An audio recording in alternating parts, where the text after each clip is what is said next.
Good day everyone, it's Caitlin. Today we are making 19th century working accessories including a printed apron and some sleeve protectors.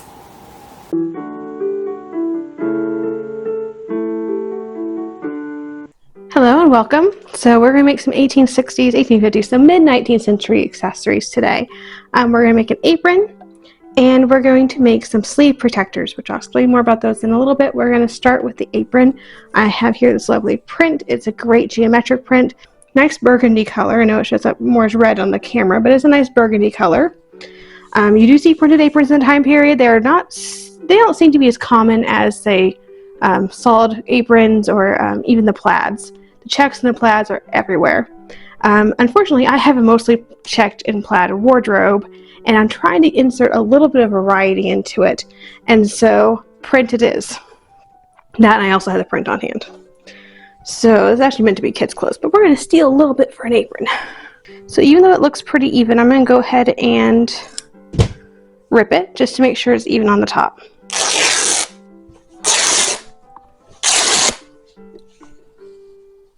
And you can see, even though it looked even, this is how small it was on the one side, it's how big it was on the other side. So that was not even though it looked.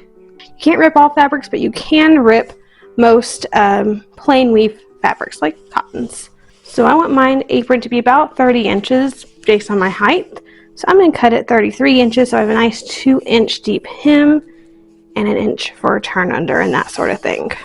Now panel number 1, I'm going to cut 2 panels, except for this panel I'm going to cut in half.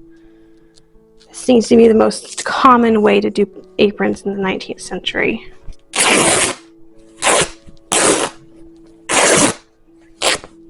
Alright, that's at least 2 extra yards, that's good.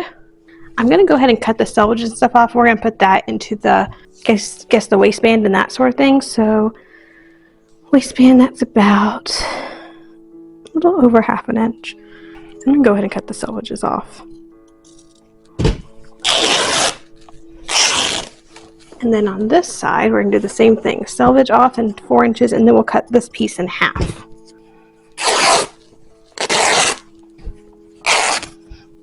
Folded this piece in half.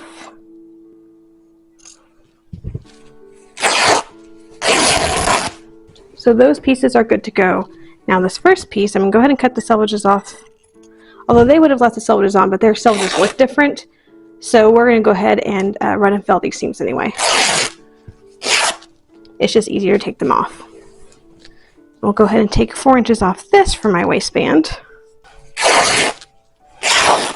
I'm going to sew this on my original 1872 Wilcox & Gibbs. It gives a chain stitch, which is appropriate. Those were invented in 1858. So we're going to go down to Wilma and get working on her.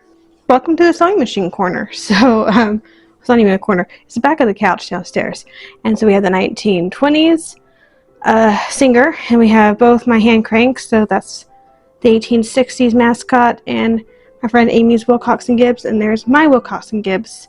Also, I got these really pretty mid-19th century parlor chairs. They're gorgeous, in great condition. They've been recovered, of course, so it's not silk. One day I'm going to recover them again because I'm not a fan of yellow. Oops, we got a little stuck. Wilma likes to have a very specific amount of thread already coming off. She's a bit persnickety, but she's a good machine. Here we go.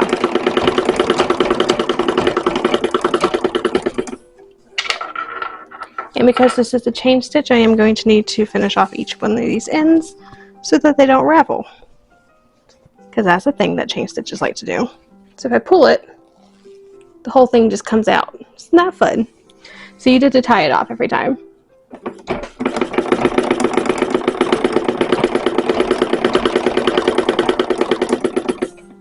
And as long as you tie it off, it's not a problem. So I have one really long waistband that needs ironing and finishing. And now we have this piece. So we're going to put the halves on either side of the hole. And we are going to need to run and fill. But I'm going to want to make sure I finish this seam first. And also go and iron this over before we get to the felling part. So in addition to folding this over to fell it, I have also turned under the sides and we're going to hem those.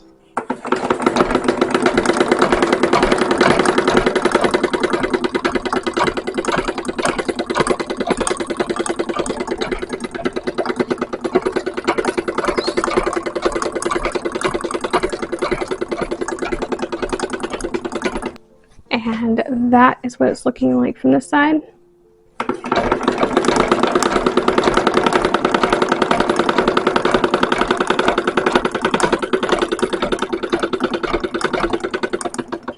Those ends need to be tied off now.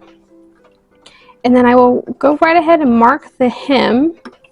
We're gonna do a 1/2 inch turn under and then do another 2-inch turn under. So it'll be a 2-inch hem. And I will go ahead and hand gather the top while I'm at it, so we can go ahead and sew the waistband on and sew the hem next. I have the waistband prepped, so I just did a little hand gathering thread because machines back then did not do big enough stitches for gathering. And it's fairly gathered. You can kind of see the back there.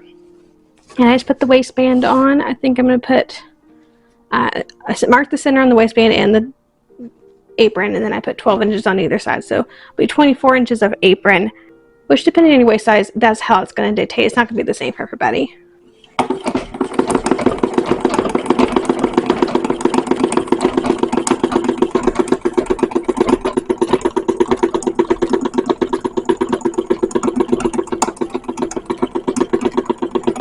Now I also want to stitch together the waistband.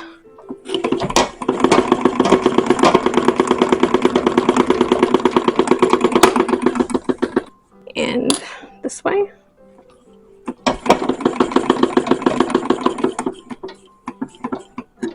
And that's the end. I gotta do the other side of the ties. But we can do the hem first.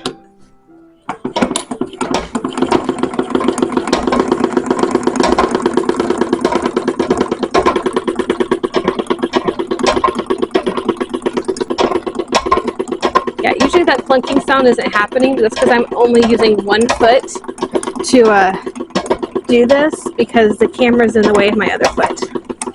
So typically, yeah, that sound is not there. But if I have 2 feet on it, it doesn't make that sound. Have that nice little pretty detail on the top there. So I'll continue this, and then I'll meet you back for turning the waistband inside out, doing all that handwork. And then we'll have a completed apron, because aprons are super quick and easy projects. So here's the end. This is the, I guess the normal machine stitch side, and there's the chain stitch side.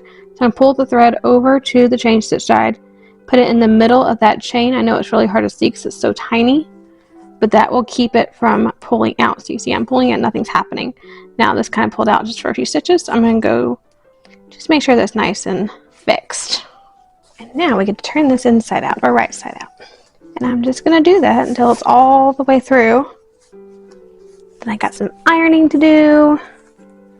And we'll do the last little hand stitching step and be done with the apron. Alright, so I have here the waistband, and we're just whipping it closed. This is the very last step, and then we're done with the apron. We can start on the sleeve protectors.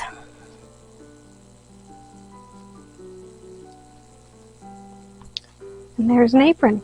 Alright, let's talk sleeve protectors. So I can't find any extras of these. I do know they were sometimes made of brown cotton, polished cotton, like lining fabric. So I have this linen here. So at least it'll work for a mock-up, which is kind of what these are. And I can use the mock-ups until I make something better. So I just had a random square of linen here, because I can go ahead and measure it for you. It's roughly a yard long, about 24 inches wide. I'm going to rip it in half. So it's 18 by 24 now. Let's cut 3 inches. I also have to cut 3 inches off the other side, even though I don't need that many cuffs. Alright, so to measure for a cuff, it's around your wrist, comfortably. It's about 7 inches for me. You want 1 inch for turn under, or you buttonhole space. It'll be 1/2 inch, but it gives you a little extra space that way. And also remember, this has to go over your other sleeve. So a little extra is good. And then 1 inch for seam allowance. I'm going to cut them 9 inches long. Okay, this does not look like it's evened up nicely. So I'm going to go ahead and even this up. Yep, 15 by 22.5. I also got to make this other side 15 by 22.5. Alright, this is extra. I'm going to iron all this, and we'll go down to Wilma and we'll talk about what the next step is. So that scrap wasn't scrap. I cut it in half, and now we have binds for the top, which we'll talk about in a bit. So what I'm first going to do, match it up. I'm going to leave let's see, my middle finger width. That's a weird way to say it. Or so open, because we want it to be able to open and shut the cuff. And I rethreaded her white thread because we're sewing on white fabric.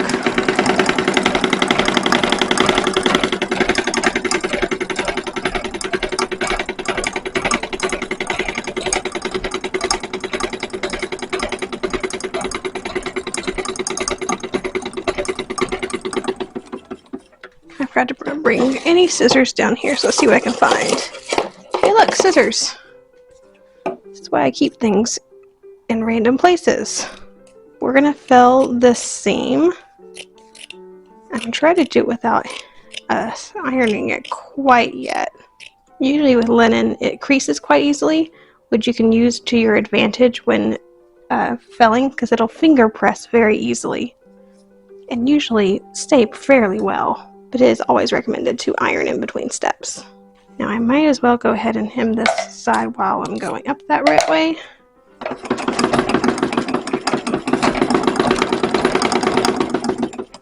So now I have a felled seam. Alright, so now what we're going to do, we're going to go right sides together, which means I need to turn this right side out. And we're going to sew my little piece here that's about 1.5 inches all the way around. We're going to make basically a casing with it. Basically, not quite all the machine work, because we will have to sew the cuff on in a second. But what I'm going to do first is I do need to turn this under. We'll turn it over like this. And we'll do a hand stitch all the way across there. And at the same time, we'll do our little gathering thread here so that we can actually attach the cuff.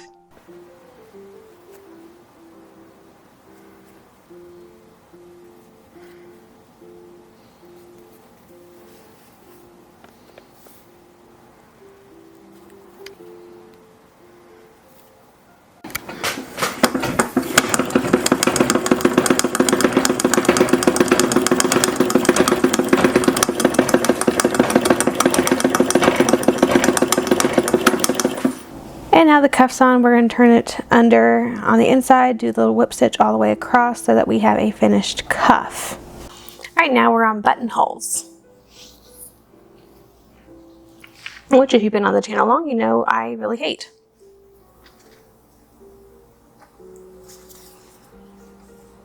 So, buttonhole on this end, button on this one.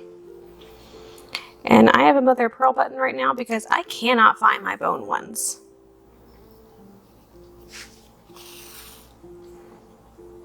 But there's the button, buttonhole. Alright, so we're going to put the drawstring in the top. So I decided to do a drawstring instead of doing elastic like I see a lot of reproductions do, simply because elastic wasn't a big thing in like clothing yet. They had really thick like fabric elastic that could be used in like shoes and that sort of thing, and then they had like thread elastic, which is what was used in, you know, undersleeves and hairnets and that sort of thing, or could have been used in those types of garments. So like the 1/4 inch to 1/2 inch elastic, I've never seen that on original. I've never heard of that on an original. So yeah, I did not want to go for that. And I just cut the string about 5 inches longer than the entirety of this open tube here. Alright, now I get to do the fun thing of making sure I don't catch the ties when I sew this back up. Alright, so that's what it looks like.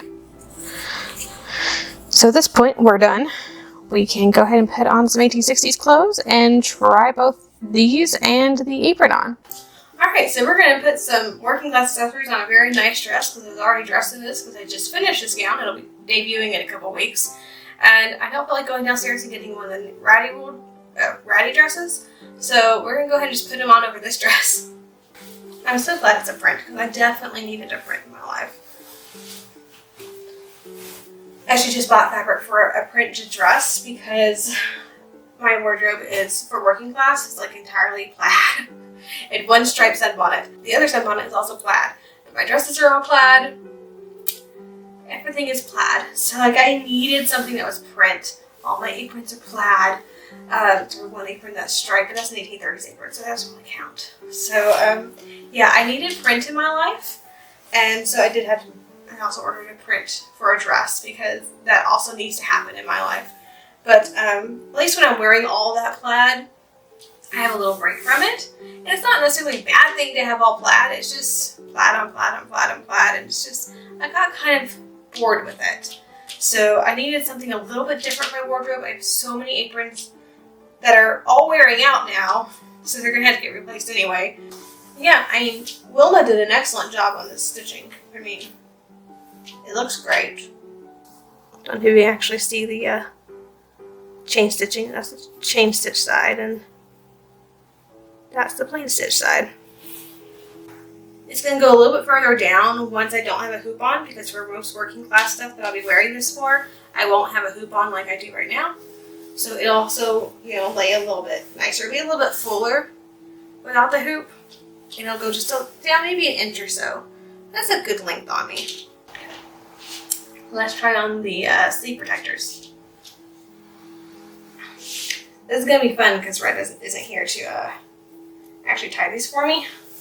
So they're just going to have to not be tied. So there's a 0% chance I am tying that one-handed. These will come in handy when I am wearing a nice dress, but definitely have to do something that's kind of dirty. This will protect my nicer dresses. Like this one, so that's not necessarily a bad thing. Yeah, I'm going to need someone else to tie that. There's a 0% chance I'm going to get to that, but there's one. So at least it does its job. It protects my sleeves. I've got an apron here, so I can wear a fairly nice dress while if I need to do one or two kind of gross things throughout the day and still feel protected and not have to worry about my dress getting dirty.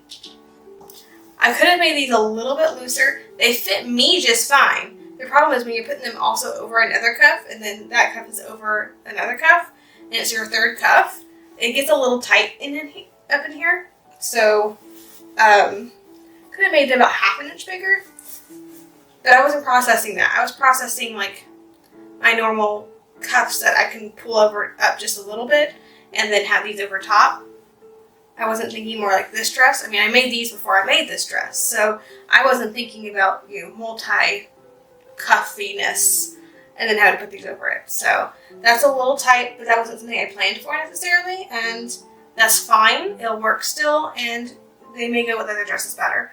And it may just be a case of, here, let me try this. Oh, would you look at that? That's amazing. Yep, that's what we're going to be doing. Oh, that fits so much better. Yes, that's more comfortable. Let me do that on this side. Oh yeah, that's far more comfortable. Yes, okay. There we go.